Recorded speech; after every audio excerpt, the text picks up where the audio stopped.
और अब बात करते हैं आरक्षण रथ पर अग्निवीर। जी हां, अग्निवीरों के लिए अब सौगातों की बरसात कर दी गई है। इसी कड़ी में खासकर अगर हम बात करें बीजेपी शासित राज्य, चाहे बात उत्तर प्रदेश की हो, मध्य प्रदेश की हो, छत्तीसगढ़ की हो, ओडिशा की हो, वहां की सरकारों ने अब अग्निवीरों के लिए अफसरों का पुनीता एक नया दरवाजा खोल दिया है। बिल्कुल, ऐसे में देखिए सेकेंड इनिंग में किस राज्य में अग्निवीरों को क्या मिला है, क्या तोहफा दिया गया है, उनके लिए कितना बड़ा मौका है, रिपोर्ट के जरिए देखिए।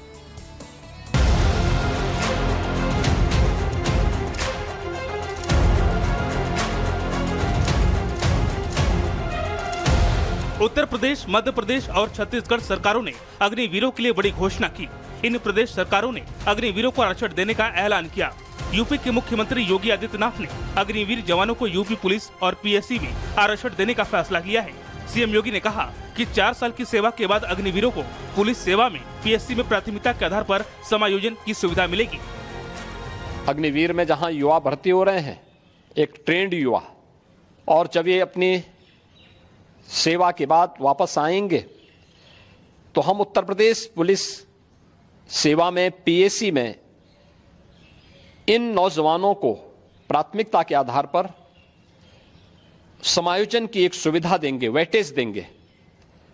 उनके लिए एक निश्चित आरक्षण की सुविधा हम अपनी सेना, अपनी पुलिस में उपलब्ध करवाएंगे। एक ट्रेन मैन पावर हमें मिलेगा।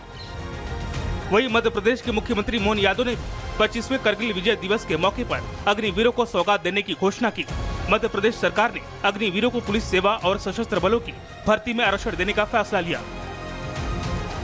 मध्य प्रदेश सरकार यशस्वी प्रधानमंत्री श्रीमान नरेंद्र मोदी जी की भावना के अनुसार निर्णय करती है कि हमारे यहाँ विविध प्रकार की पुलिस और सशस्त्र बलों की भर्ती में अग्निवीर जवानों को आरक्षण का लाभ देगी। छत्तीसगढ़ में भी विष्णुदेव साय की सरकार ने अग्निवीरों को आरक्षण देने की घोषणा की है। मुख्यमंत्री विष्णु साय ने कहा कि छत्तीसगढ़ के सभी अग्निवीरों को उनकी सेवा के बाद पुलिस आरक्षक, वन रक्षक, जेल प्रहरी जैसे पदों पर प्राथमिकता के आधार पर सुविधा दी जाएगी। छत्तीसगढ़ में जितने भी अग्निवीर हैं, उनके सेवा के पश्चात छत्तीसगढ़ सरकार उन्हें पुलिस आरक्षक, वन रक्षक, जेल प्रहरी इत्यादि पदों पर प्राथमिकता के आधार पर समावेशित करने की सुविधा देगी। इससे पहले उत्तराखंड के मुख्यमंत्री पुष्कर सिंह धामी ने प्रदेश के अग्निवीरों को सरकारी विभागों में नियुक्तियों में प्राथमिकता देने की बात कही थी।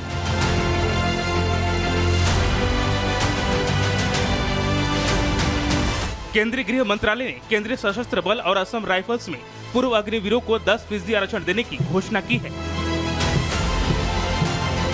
इसमें पूर्व अग्निवीरों को कांस्टेबल और राइफल मैन के पद पर उम्र सीमा और फिजिकल टेस्ट में छूट मिलेगी। अग्निवीर जवानों के लिए ओडिशा सरकार ने भी अपनी झोली खोल दी है। माजी सरकार ने अग्निवीर जवानों को सरकारी नौकरियों में 10% आरक्षण देने का ऐलान किया है। Bureau report, Republic Bharat.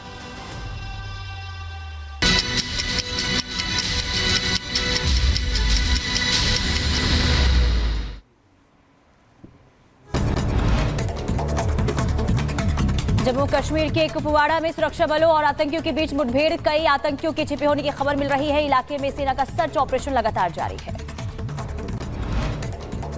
Uttarakhand के नंदप्रयाग में वही सड़क आवागमन हुआ ठप, राहगीरों को करना पड़ रहा है परेशानियों का सामना।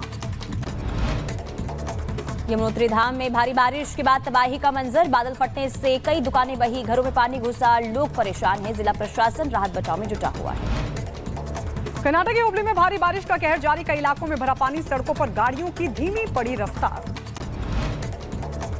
हरिद्वार पर गंगा की तेज लहरों में कई कांवड़िए जो हैं वो देखिए बहते हुए नजर आए। हालांकि एसडीआरएफ की टीम जो है मौके पर मौजूद है और लगातार रेस्क्यू ऑपरेशन जारी है। चमोली में लगातार हो रही बारिश से बद्रीनाथ में अलकनंदा नदी का जलस्तर बढ़ा, नदी किनारे रहने वाले लोगों को सुरक्षित स्थानों पर पहुंचाया जा रहा है। कानपुर में ई रिक्शा से हिट एंड रन का वीडियो अब सामने आया है। ई रिक्शा चालक ने महिला को टक्कर मारते हुए निकल गए, हादसे में महिला की मौत हो गई। महाराष्ट्र के नवी मुंबई में हादसा हुआ, ढही 3 मंजिला इमारत, सूचना के बाद घटनास्थल पर पहुंची राहत बचाव की टीम। यूपी के फतेहपुर में चोरों के हौसले बुलंद होते हुए नजर आ रहे हैं। आपको बता दें कि चोरी की घटना सीसीटीवी कैमरे में कैद हो गई है। मामले की जांच पुलिस कर रही है। उत्तर प्रदेश के जौनपुर में बदमाशों ने घर में घुसकर एक महिला से की लूटपाट। वारदात के बाद इलाके में मचा हड़कंप। बदमाश की तलाश कर रही पुलिस। दिल्ली पहुंचे राजस्थान के सीएम भजनलाल शर्मा। अग्निवीरों को सरकारी नौकरी में आरक्षण देने की घोषणा की। राजस्थान सरकार ने रखा आरक्षण का प्रावधान। उधर अलीगढ़ में कांवड़ मार्ग पर हिंदुवादी संगठन ने फल, सब्जी और ढाबों पर लगाए भगवा ध्वज और पोस्टर्स। अन्य लोगों से भी इस तरह से पोस्टर्स और भगवा ध्वज लगाने की अपील की। इधर यूपी के हापुड़ में कांवड़ यात्रा को लेकर पुलिस प्रशासन ने लठमोज पर है। यात्रा की सुरक्षा को ध्यान में रखते हुए साइकिल पर सादी वर्दी में पुलिसकर्मी तैनात। नमस्कार, जाग उठा भारत में एक बार फिर से आपका स्वागत है और मैं हूं आपके साथ गायत्री शर्मा। चलिए खबरों की शुरुआत करते हैं। बड़ी खबर इस वक्त सामने आ रही है जम्मू कश्मीर से। उत्तरी कश्मीर के कुपवाड़ा में लगातार देखिए मुठभेड़ जारी है सुरक्षा बलों के बीच में और साथ ही साथ जो आतंकी वहां पर मौजूद हैं और पूरे इलाके में जो है सर्च ऑपरेशन तेज कर दिया गया है। तो उत्तरी कश्मीर के कुपवाड़ा में ऑपरेशन को और भी तेज कर दिया है। लगातार मुठभेड़ की तस्वीरें वहां से सामने आ रही है। सुरक्षा बलों का एंटी टेरर ऑपरेशन लगातार देखने को मिल रहा है क्योंकि बीते कई दिनों से देखा यह गया है कि जम्मू कश्मीर में जो आतंकी गतिविधियां हैं वो बढ़ गई है, जिसके बाद ऑपरेशन में इजाफा किया गया। तो उत्तरी कश्मीर के कुपवाड़ा में ये एंटी टेरर ऑपरेशन लगातार जारी। हम सीधे रुक लेते हैं हमारे सहयोगी एरावत इस वक्त हमारे साथ जुड़ गए। एरावत, वहां पर क्या हालात है? क्योंकि हम देख रहे हैं पिछले कुछ दिनों में आतंक के खिलाफ सेना का जो ऑपरेशन है वो युद्ध स्तर पर लगातार चल रहा है।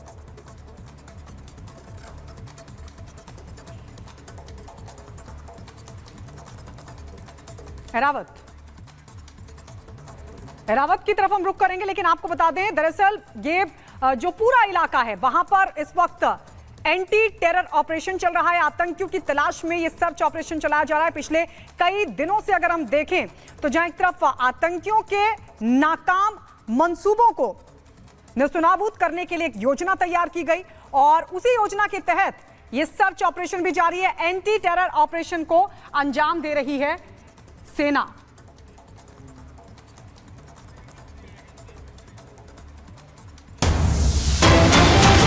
और इस बीच एक बड़ी खबर आपको बता दें, पूजा खेड़कर के माता पिता को लेकर ये बड़ी खबर आ रही है और बड़ी खबर यह है कि पुणे पुलिस ने राज्य सरकार को रिपोर्ट भेज दी है। कानूनी रूप से अलग रह रहे पूजा के माता पिता। पूजा ने माता पिता के अलग रहने की जानकारी दी थी और ऐसा बताया जाता है कि दरअसल पूजा के माता पिता ने अपने रिश्ते को खत्म करना ऐसा दिखाया था। उसके नौकरी के लिए इस तरह की जो कहानी थी वो गढ़ी गई थी।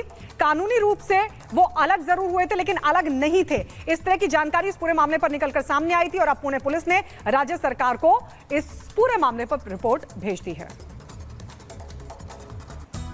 चलिए खबरों में आगे बढ़ते हैं और अब बात कर लेते हैं नीति आयोग की बैठक की। आज दिल्ली में प्रधानमंत्री नरेंद्र मोदी की अध्यक्षता में नीति आयोग की ये बड़ी बैठक होने वाली है, जिसमें आपको बता दें कि नीति आयोग की इस बैठक का इंडी गठबंधन के जो नेता है उन्हें बहिष्कार किया है, लेकिन पश्चिम बंगाल की मुख्यमंत्री ममता बनर्जी इस बैठक में शामिल होंगी। इसके अलावा झारखंड के जो मुख्यमंत्री हैं हेमंत सोरेन, उन्होंने भी संकेत दे दिए हैं कि वो भी इस बैठक का हिस्सा होंगे। कुल मिलाकर के इंडी गठबंधन ने नीति आयोग की बैठक का बहिष्कार करने का ऐलान किया था। अब उसकी कलई खुल गई है और इंडी गठबंधन में एक और फैसले को लेकर फूट दिखाई दे रही है। रिपोर्ट देखिए।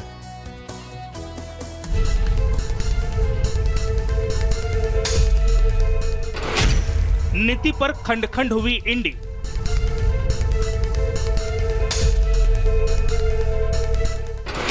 विपक्षी गठबंधन में पड़ गई दरार।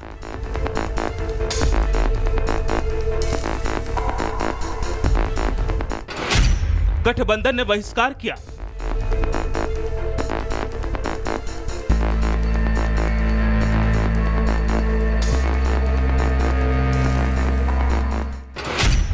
ममता और सोरेन ने दिखाए बगावती तेवर। –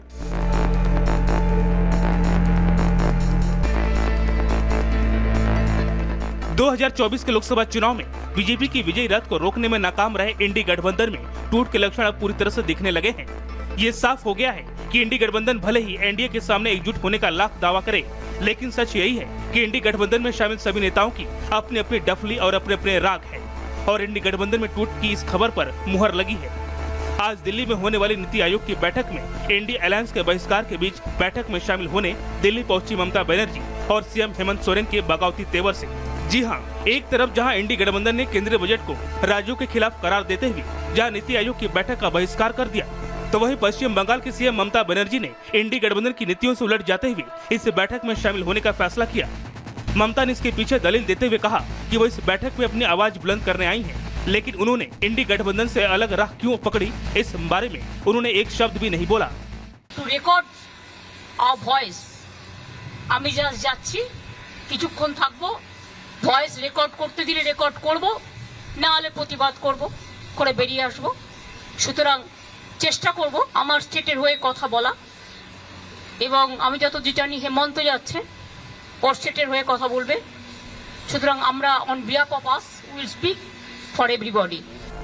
ममता अकेली नहीं है, झारखंड के सीएम हेमंत सोरेन भी इंडी गठबंधन के विचारों से अपने अलग राह पकड़ चुके हैं। दावा किया जा रहा है कि वो भी ममता की राह पकड़ते हुए आज प्रधानमंत्री मोदी के नेतृत्व में होने वाली नीति आयोग की बैठक में शामिल होने वाले हैं। और तो और खबर तो ये भी है कि अभी 2 दिन पहले तक पंजाब के सीएम भगवंत मान भी इस बैठक में शामिल होने के लिए इच्छुक थे।